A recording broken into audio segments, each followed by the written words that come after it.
രാജ്യ താല്പര്യം ഉയർത്തുന്ന സംസ്ഥാന താല്പര്യങ്ങൾ ഉയർത്തിപ്പിടിക്കുന്ന ചോദ്യങ്ങൾ അൺസ്റ്റാൻഡാക്കി മാറ്റിയത് ദൗർഭാഗ്യകരമായ സംഭവമാണ്. ADGP RSS കൂടിക്കാഴ്ചയടക്കം മുഖ്യമന്ത്രി നേരിട്ട് ഉത്തരം പറയേണ്ട ചോദ്യങ്ങൾ ഒഴിവാക്കിയതിൽ പിടിച്ചായിരുന്നു പ്രതിപക്ഷത്തിന്റെ പ്രതിഷേധം തുടങ്ങിയത്. നടുത്തളത്തിലെ പ്രതിപക്ഷ ബഹളത്തിനിടെയാണ് സ്പീക്കറുടെ വിവാദ പരാമർശമുണ്ടായത്.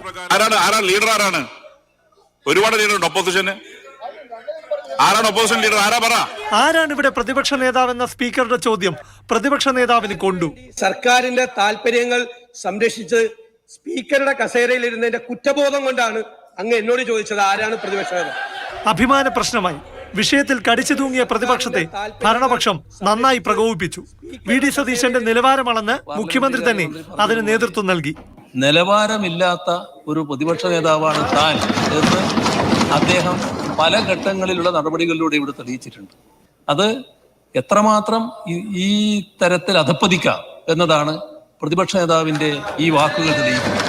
ബഹളത്തിനിടെ പ്രതിപക്ഷം ചോദ്യോത്തരവേള ബഹിഷ്കരിച്ചു.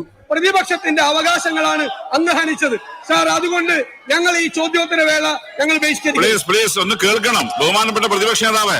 അടിയന്തര പ്രമേയം ചർച്ച ചെയ്യേണ്ടത് ആരുടെ ഉത്തരവാദിത്വമാണ്? പ്രതിപക്ഷത്തിന്റെ മാത്രം. എങ്ങനെ തടയാമെന്നതാണ് ഭരണപക്ഷത്തിന്റെ തന്ത്രം. മുഖ്യമന്ത്രിക്ക് PR ഏജൻസി ഉണ്ടോ? മുഖ്യമന്ത്രിയുടെ അഭിമുഖത്തിൽ മലപ്പുറം പരാമർശം എങ്ങനെ വന്നു? ഇതായിരുന്നു ഇന്ന് സഭയിൽ ചർച്ചയാകേണ്ടത്. പക്ഷേ അവസരം കിട്ടിയിട്ടും പ്രതിപക്ഷം അത് പാഴാക്കുന്ന കാഴ്ചയാണ് ഇന്ന് നിയമസഭയിൽ കണ്ടത്.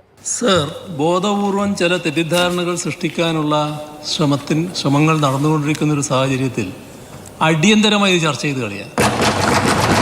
PR ഏജൻസി വിഷയത്തിൽ വാർത്താ സമ്മേളനത്തിൽ ഉത്തരം മുട്ടിയ മുഖ്യമന്ത്രിയെ സഭയിൽ നേർക്കുനേർ കിട്ടിയ അവസരമായിരുന്നു പ്രതിപക്ഷത്തിന്. എന്നിട്ടും പ്രതിപക്ഷ നിര പ്രതിപക്ഷ ധർമ്മം മറന്നു. പ്രതിപക്ഷ നേതാവിന്റെ നിലവാരത്തെ ചൊല്ലിയുള്ള ബഹളം മാത്രമായി ആരോപണ പ്രത്യാരോപണങ്ങളിൽ ഒതുങ്ങി. എല്ലാ ദിവസവും പ്രാർത്ഥിക്കുമ്പോൾ ഞാൻ പ്രാർത്ഥിക്കുന്ന ഒരു കാര്യം, അങ്ങയെ പോലെ ഒരു അഴിമതിക്കാരനാകരുതെന്നും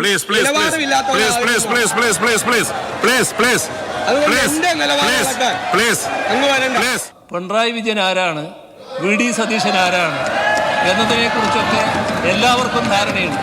പക്ഷേ പിണറായി വിജയൻ അഴിമതിക്കാരനാണെന്ന് പറഞ്ഞാൽ ഈ സമൂഹം ആരും അംഗീകരിക്കുമെന്ന് കരുതണ്ട. പ്രതിഷേധം അതിരുകടന്ന് സഭാ ചരിത്രത്തിലെ മറ്റൊരു കറുത്ത അധ്യായത്തിലേക്ക് കൊണ്ടെത്തിച്ചപ്പോൾ പ്രതിപക്ഷം സഭയിൽ നിന്ന് നിർവഹിക്കേണ്ട ഉത്തരവാദിത്വമാണ് മറന്നത്. അടിയന്തര പ്രമേയം ചർച്ച ചെയ്യാൻ സമ്മതിച്ച സർക്കാരിന് തന്നെ അത് മുടക്കാനുള്ള അവസരവും പ്രതിപക്ഷം കയ്യിൽ കൊണ്ടുകൊടുത്തു. കെട്ടിപ്പൊക്കി കൊണ്ടുവന്ന ചീട്ടുകൊട്ടാരം നേരെ തകർന്നടിയും. ആ ഭീതിയാണ് പ്രതിപക്ഷത്തെ പരിഭ്രാന്തിയിലാക്കിയത്. അതാണ് ഈ അവകാശമായ നടപടിയിലേക്ക് അവർ സ്വയം തുറന്നു കാട്ടപ്പെട്ടത്.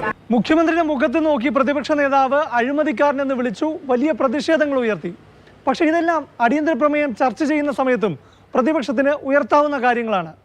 അടിയന്തര പ്രമേയം ചർച്ച ചെയ്യും മുൻപ് സഭ അലങ്കോലപ്പെടുത്തിയതിലൂടെ പ്രതിപക്ഷം ഉന്നയിക്കുന്ന വിഷയങ്ങളിൽ ആത്മാർത്ഥതയില്ല എന്ന ആയുധം ഭരണപക്ഷത്തിന്റെ കയ്യിലേക്ക് വച്ചു കൊടുത്തിരിക്കുകയാണ്.